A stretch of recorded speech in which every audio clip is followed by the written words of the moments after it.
Welcome to Getting Started with Jamf Parent, a thorough guide on how to manage your child's device and make a difference to the content they view. To add Jamf Parent to your device, go to the App Store.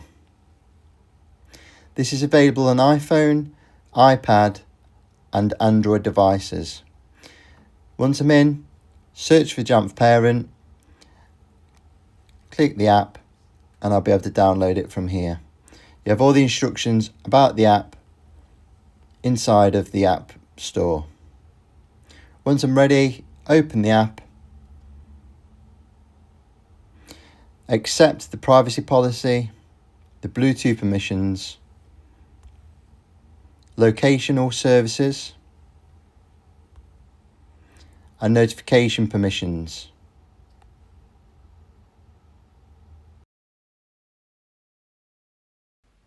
Getting started.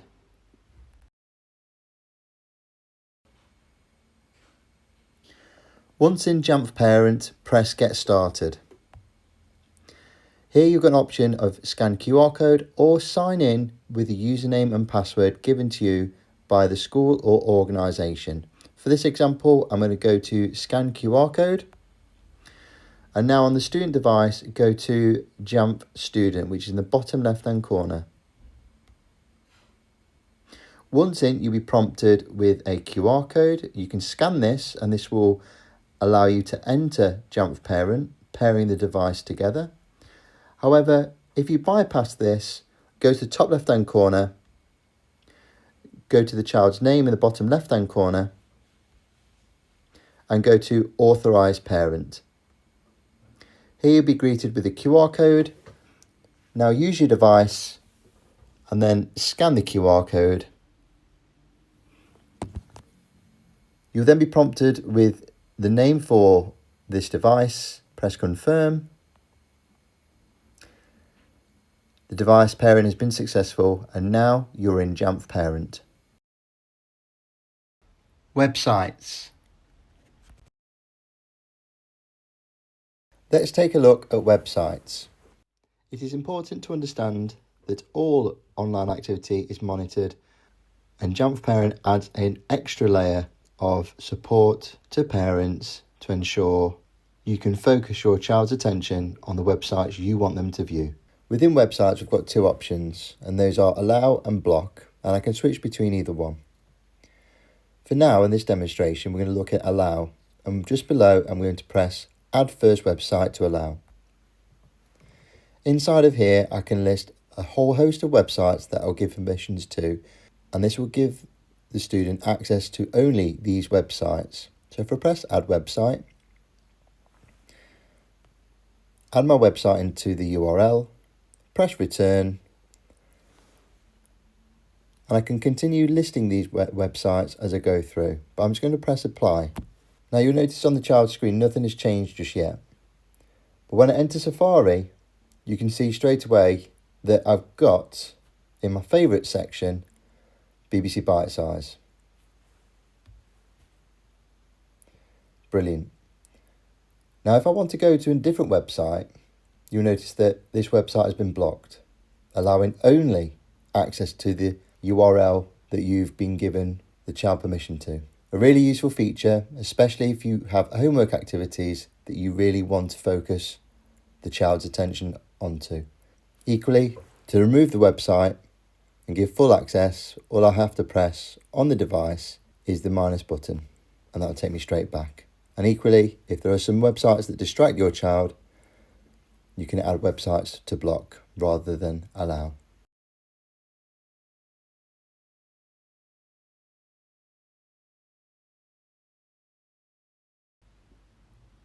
Restrictions. The next section we'll look at is restrictions. Press either the plus or the add restriction button first. Once in here, you'll see there are two categories, one being app categories and the second device functionality. The way your device has been set up by your school means social media, games, entertainment, shopping and music are unlikely to be a key feature of your child's device. However, device functionality adds an extra layer of restrictions that you may choose to restrict at any given time. Not only giving restrictions to specific apps, but actually the use of these tools within other apps as well. So for example, the restriction on the camera would eliminate the camera app, but also the camera app usage in other apps as well. Notice when I've toggled the camera app, press apply, you'll notice that the camera app is removed from the device. Remove the camera from restrictions, and notice the device has got back to its original state.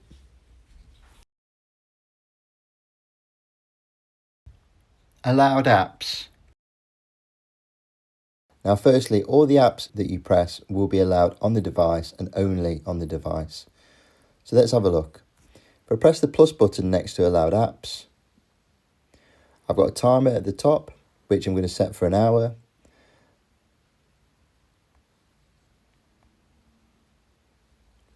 And I'm going to choose 3 different apps for them to use, being Maps, Notes and Camera. Press apply, and you'll notice instantly that the whole configuration on the student device is completely changed. And during this time, all the apps they'll be able to use is Camera, Maps, Notes, and if you notice at the bottom of the screen, there's also settings. I can subtract any of these apps from this point onwards. So if I want to take away the camera, I can do so. And equally, if I wish to completely bring the device back to its normal state, I can remove Notes and Maps, and the device will turn back into its original form. Device rules.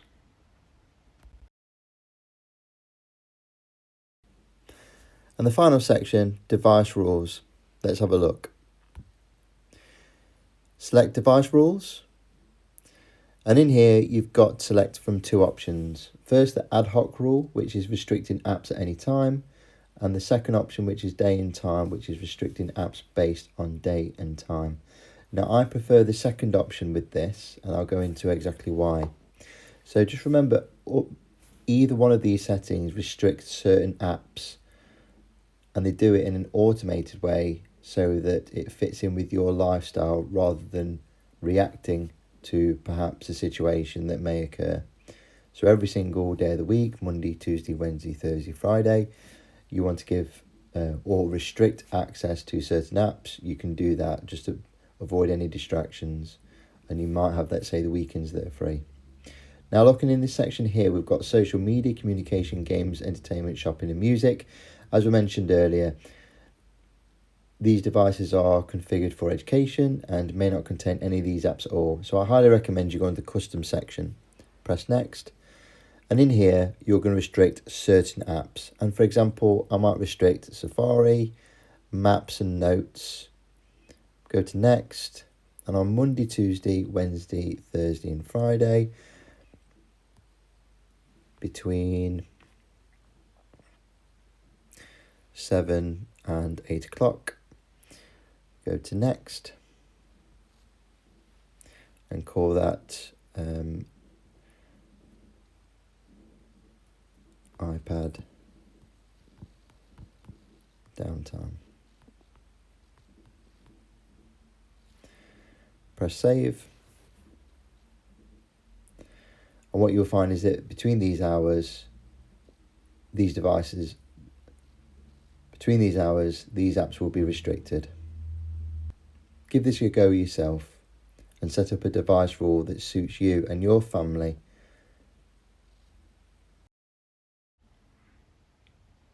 Adding another child.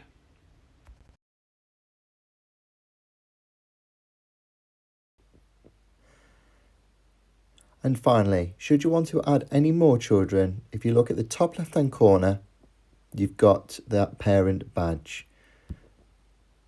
If you go straight into there, you will see the children that are managing.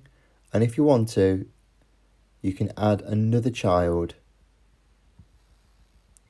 Go through the process of scanning their QR code and go through the same device rules, and you can switch between children that you may have, either as a parent or as a carer.